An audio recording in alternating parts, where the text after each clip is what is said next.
So the whole way through this Bryan Mbeumo deal, which has dragged on, let's be honest, it has dragged on. I've remained confident that United are going to get a deal done because I've looked at Spurs and I'm thinking, well, they're signing Kudus. They're not going to come after him. I'm looking at Newcastle. Well, they're signing Elanga. They're not going to come after him. I didn't factor in the variables that seem to be happening, the dominoes that seem to be happening around United in the transfer market, that the longer this goes on, the more dominoes we are allowing to fall, that's making it tougher for ourselves. David Ornstein, well, look, these are the developments that have happened today, and I'll explain why I suppose it's not about patience. I just think that the whole thing's sped up now, all right? Out of nowhere, it's gone from Spurs being interested in Morgan Gibbs-White to they're going to pay his release clause. 60 million. Already got the here we go from Fabrizio. And a domino effect of that transfer, that's what I'm talking about, the dominoes.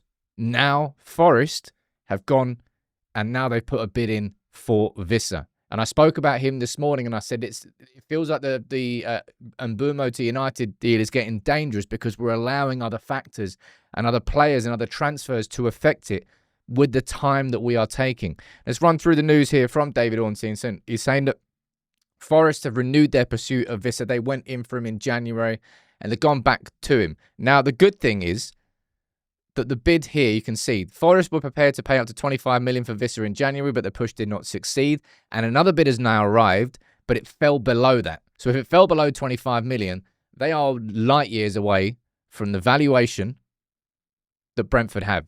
You can see down here, where is it? Anyway, 50 million, it's right there. Brentford value him at 50 million, and Forest have come in really, really low. However, United's inefficiency between that second bid and now has allowed other factors to affect it. I don't really see a situation this summer, and maybe I'm wrong if the prices are right. If there's any Brentford fans watching, let me know what you think. I don't know why you'd be watching. But I just don't see how Thomas Frank, Johan Wissa, and Bryan Mbeumo all leave in the same window. I mean, it's possible if the right money comes in. Okay? It's not impossible. Who am I kidding? But because United have been taking their time, and because now other deals are happening around us, and look, Spurs, like Newcastle signing Elanga, that I think the price of that, it makes United's negotiations tougher. I think the price of João Pedro to Chelsea makes United's negotiations tougher. And now, the fact that Gibbs-White is going to Spurs and Brentford are coming after Wissa, it just makes United's negotiations tougher. It's like, lads, like, shit will get off the pot at this point, really. Is it going to be 65 mil that does it? It can't be that far over 62.5 mil. It really can't be. Is our cash position that weak that we have to negotiate for this amount of time? Are we playing a delaying game? So we are going to get some cash in the bank from Elanga, and maybe Alvaro could potentially be part of the equation. Maybe that's already agreed behind the scenes. But I don't know. I've always remained confident of United's ability to sign Mbeumo this summer, because he wants to play for United. He's come out and said that it's not really a transfer request per se. He's not saying that he has to leave and that he wants to leave Brentford, but if he's going to leave Brentford, he's going to be playing for United. So that has given us the advantage, and why I've never really been worried about Newcastle, Spurs or Arsenal. However, I wasn't factoring in other variables and dominoes that can happen in the transfer game, that if they fall, then all of a sudden, despite not being directly involved in your transfer, they can indirectly affect it. This is that situation. United are going to have to pull their finger out here, man. United are going to have to get that deal done. The good thing is, as I said, the fact that Forest have gone in with a bid which is more than 25 million off what their valuation of Wissa is, that's good. But what if all of a sudden, because of this Morgan Gibbs-White money, they come back tomorrow and they offer another 15, 20 million? Then what happens? What if Brentford accept a bid from Forest? Then what happens with the Mbeumo deal? I mean, it probably goes up further.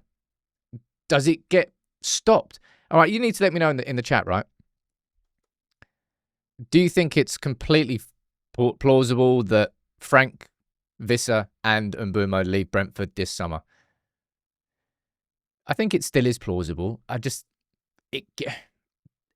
Every single one of these deals, whether it's Elanga and all those other ones that have all affected the price, it just gives more justification for Brentford going, well, we said that was the price, pay up. And if Wissa then goes to Forest, it will be like, well, now we don't really need to sell because we've already got X amount of money in. So if you want to sign Mbeumo, well, you're going to have to pay for it. There's an extra premium that's on top.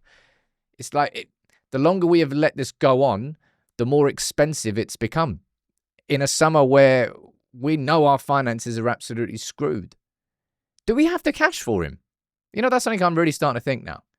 We've kind of been told this whole way through by reporters that we trust that United have got the money for Cunha and have got the money for Mbeumo, but past that point, United needs sales.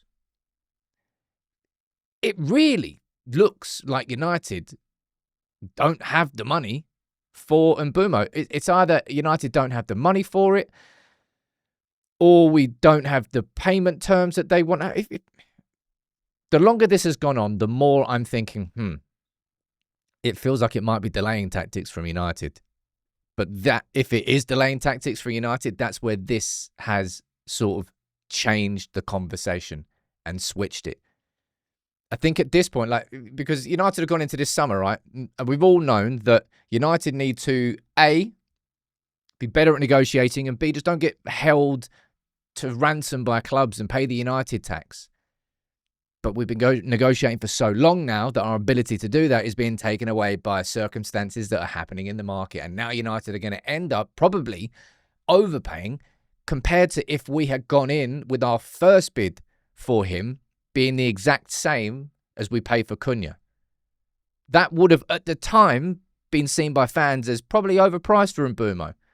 And then if we had now, in retrospect, been looking back after signing Mbeumo, and we see João Pedro going for 60 mil, and we see Elanga going 55 mil, everyone's going to be like, 62.5 mil for somebody who scored 20 goals and got 7 assists in the Premier League last season. Absolute bargain. But we don't have that retrospect. Because I actually thought 55 mil was a pretty damn decent opening bid. But, hey, it's been frustrating so far this summer. Do we have the cash? Really? For Cunha and Mbeumo? Because if you've got it, United, if it's going to cost an extra 2.5 mil, I suggest you do it now. Suggest you get it done, get Mbeumo over the line, and then move on to focus elsewhere. Because if this was to end with United not signing Mbeumo, that would be pretty damn, I wouldn't say pretty catastrophic actually for Ineos in terms of representation and in terms of United being better in the market. Doing that would be the worst thing they could do.